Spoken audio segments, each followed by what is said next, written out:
Welcome everybody. Here we go with the slower version of News Roundup number 247. It's a bit scary and sad. How about this for a tale to send a shiver down your spine?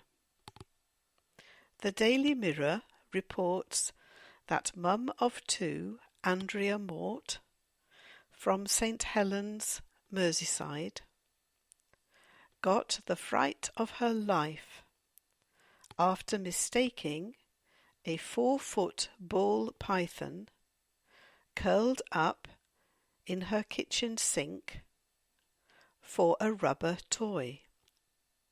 She initially thought it was a prank after finding it while making an early morning cup of tea.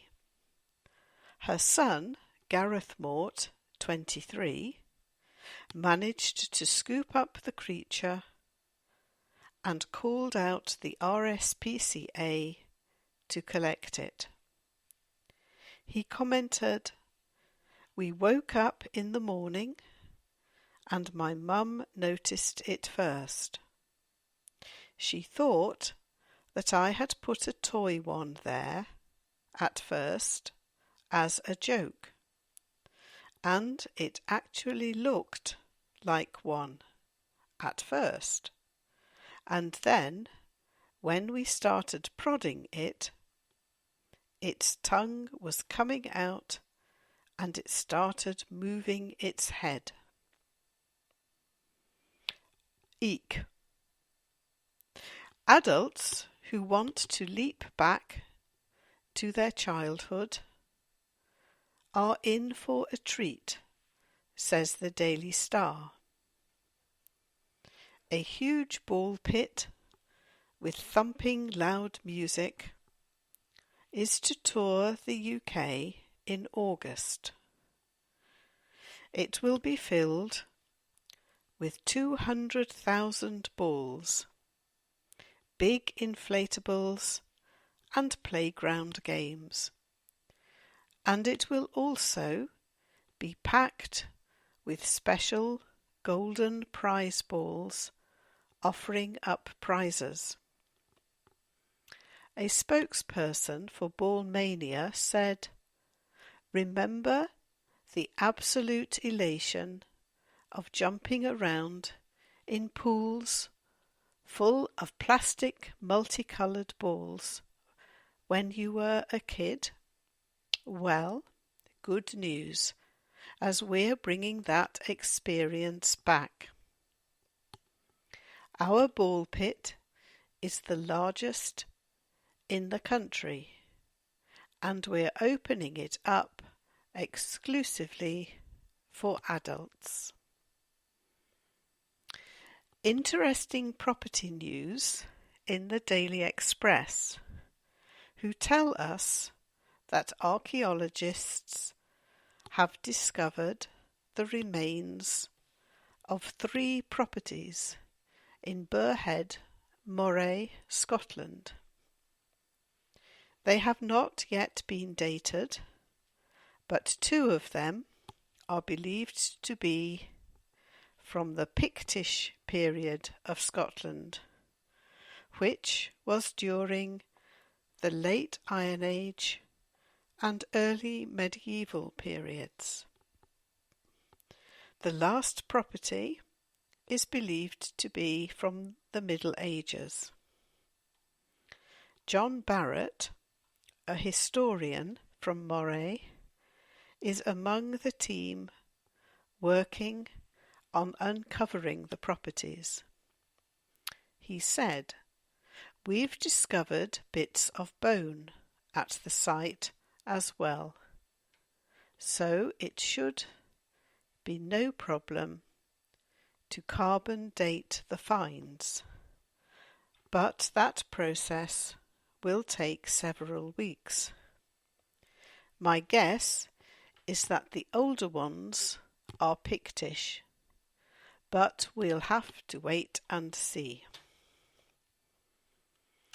David Bowie fans are in for a rare treat, according to The Guardian.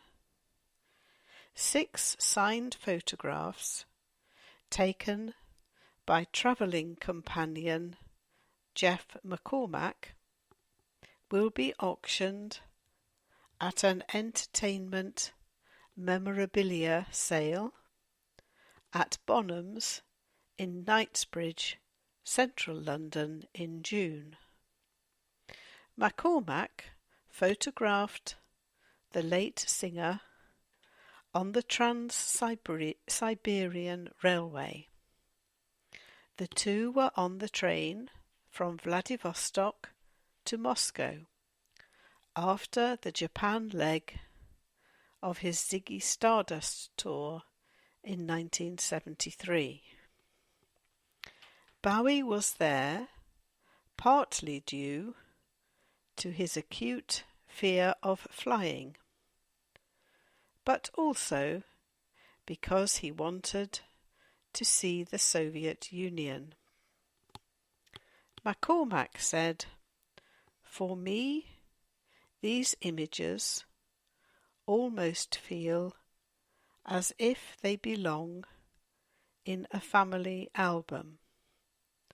They capture the sense of 2 mates, one of whom just happened to have become a rock star, having the time of their lives." There was a worrying environmental story in The Independent. Pesticides, hedgerows being ripped up, and the intensification of farming have contributed to a 55% fall in farmland birds since 1970. New government figures show that populations of farmland, woodland, and marine birds have all fallen dramatically over the past 50 years. The figures cover 130 bird species, including turtle doves, corn buntings, willow tits, and grey partridges, which have all fallen to less than 10% of the levels in 1970. Horrible news to end, but I hope you enjoyed it. Take care. Bye-bye.